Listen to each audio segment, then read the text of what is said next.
Good morning, नमस्कार। समांतर श्रेणी कक्षा 10वीं के अंतर्गत पढ़ाया जाता है, इसको अध्ययन करते हैं समांतर श्रेणी के बारे में। समांतर श्रेणी को इंग्लिश में अरिथमेटिक प्रोग्रेशन कहते हैं। इस वीडियो में हमने प्रश्न लिया है, श्रेणी 17 धन 15 धन 13 धन खाली स्थान के कितने पदों का योग 72 होगा, 72 होगा। अब देखिए, हमको श्रेणी दिया गया है 17 धन 15 धन 13। ये प्रथम पद है, ये द्वितीय पद, ये तृतीय पद, फिर चौथा पद, फिर पांचवा पद। अब देखिए, ये जो पद दिए गए हैं, प्रथम पद, द्वितीय पद, ये पद इससे 2 छोटा है, ये पद इससे 2 छोटा है, तो आने वाला पद भी 2 पद छोटा ही होगा। अब देखिए, यहाँ पर क्रमशः छोटे होते चले गए हैं, आगे जितने भी बढ़ते जाएंगे पद जो है छोटा होता चला जाएगा। तो ऐसे कितने पद आएंगे कि उनका जो योगफल है वो 72 हो जाए। तो हम यहाँ पर समांतर श्रेणी के एक सूत्र का प्रयोग करते हैं। यहाँ पर जो आपने पढ़ा होगा, एन बराबर n/2 into 2a plus n-1 into d, ये सूत्र बताते हैं। अब समझना यह आवश्यक है कि यहाँ पर एन क्या है, एन क्या है, ए क्या है और डी क्या है, ये समझना आवश्यक है। अब बता दें, यहाँ पर एन को लिखते हैं एन पदों का योग। मान लो 10 पद हैं, तो 10 पदों के योगफल को व्यक्त करेगा। 20 पद हैं, 20 पदों के योग को व्यक्त करेगा। आगे बढ़ते हैं, एन उस श्रेणी में कितने पद दिए गए हैं उसकी संख्या को व्यक्त करता है। एन माने पदों की संख्या।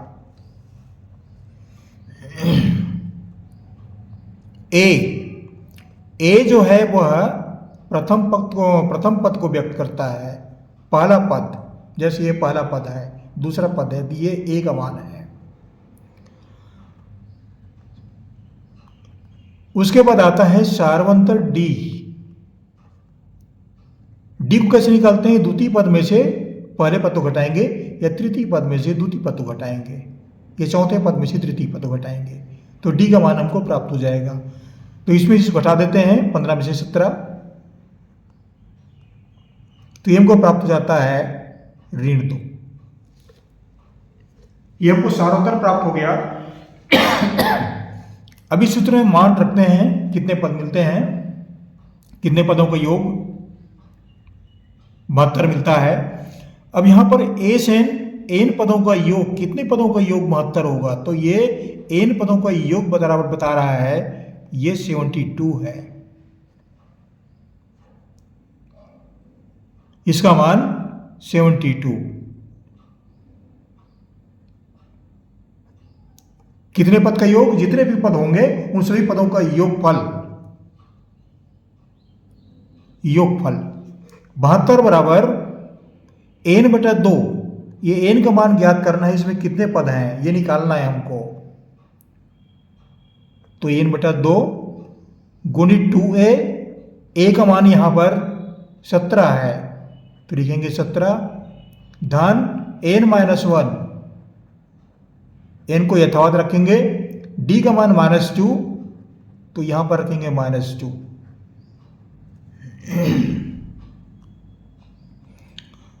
आगे हल करते हैं,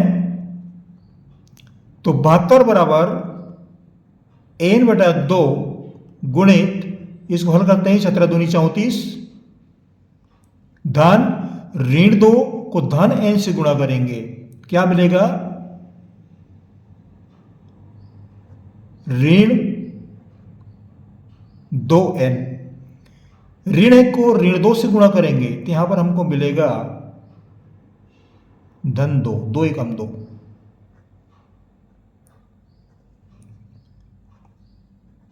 अब क्या हुआ यहाँ पर 72 बराबर n/2 गुणित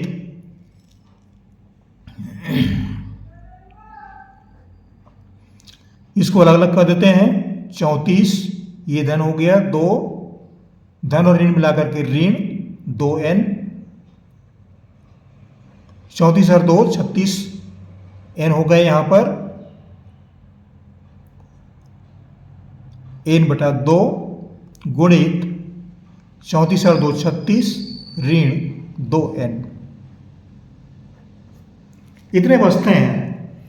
अब देखिए यहाँ पर क्या आता है कि 36 ऋण 2n, यहाँ 2 हेनिस निकलेगा, 2 का गुणा है, गुणांक है इसमें, तो 2 को बाहर कर देते हैं।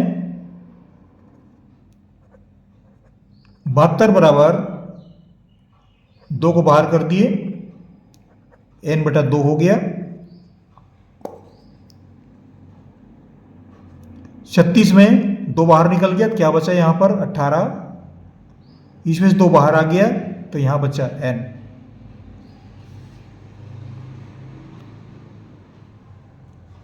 इसको फिर से लेते हैं, नीचे दब गया था ये। 72 बराबर n/2, 34 और 2 जोड़ दिए 36 ऋण 2n, तो ऋण 2n।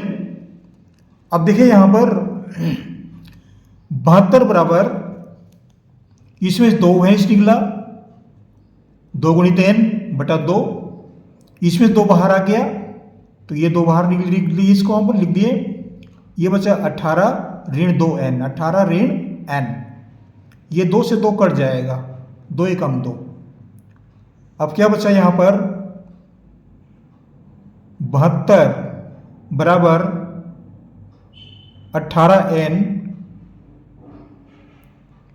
n ऋण n, ये हो गया n²।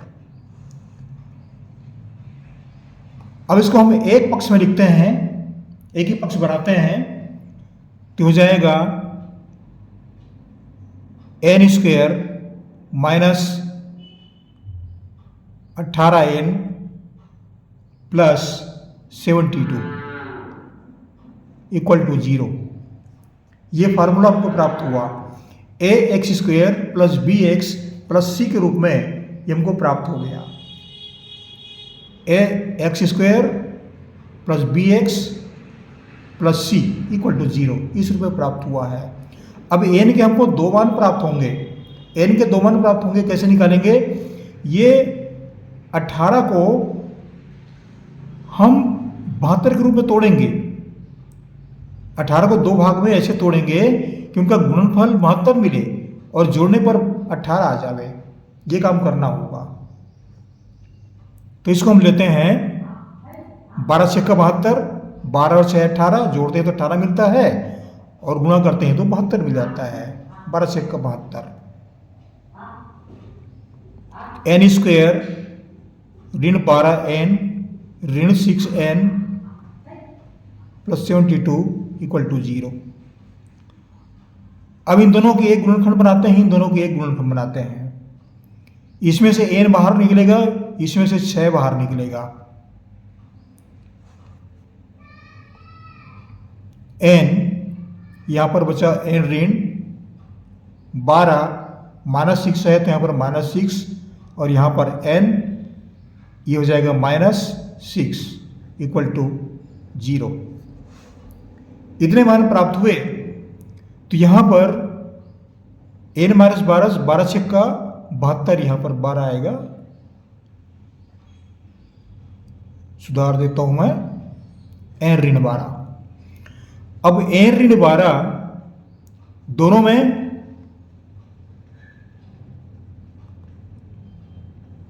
देखिए दोनों का गुणनखंड एक जैसे दिख रहा है, n ऋण 12 यहां भी n ऋण 12, दोनों मिलकर के एक गुणनखंड बनेंगे। तो इसको लिखेंगे हम n ऋण 12, n ऋण 6 इक्वल टू 0।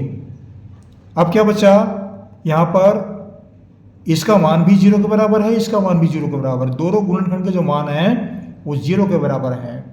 तो हम लिखेंगे n ऋण 12 बराबर 0, तो n बराबर 12, n ऋण 6 इक्वल टू 0, तो n बराबर 6, इसको पक्षांतर कर देंगे, n का मान 6 प्राप्त हो जाएगा। अब इसको देखिए, यहाँ पर देखिए हमको दो उत्तर प्राप्त हो रहे हैं, 12 और 6।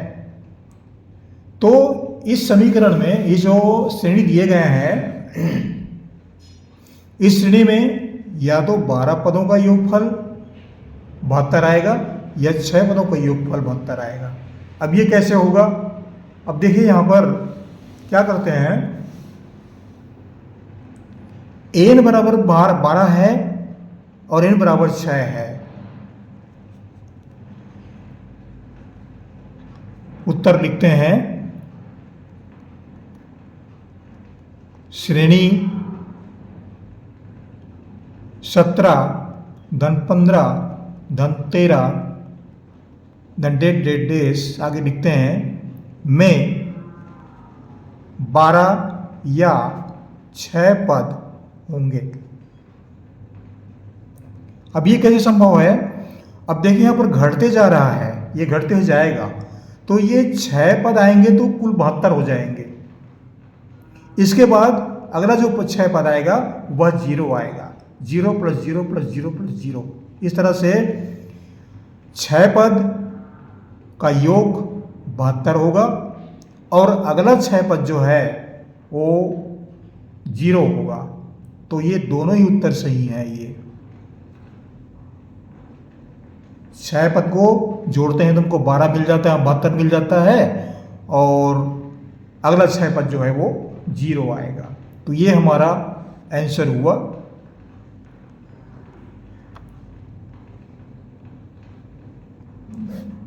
आशा करता हूँ ये वीडियो अच्छा लगा होगा, आपको समझ में आसानी से आएगा। हमारे इस चैनल को जरूर सब्सक्राइब कीजिएगा, लाइक कीजिएगा, क्योंकि वीडियो बनाने वाले की ही आशाएं होती हैं। आप जरूर सब्सक्राइब करके ही जाइएगा, हम यही कहना चाह रहे हैं आपसे। और कक्षा 10वीं के विद्यार्थियों के लिए ये वीडियो उपयोगी सिद्ध होगा। हमारी ऐसी आशाएं हैं। Thank you.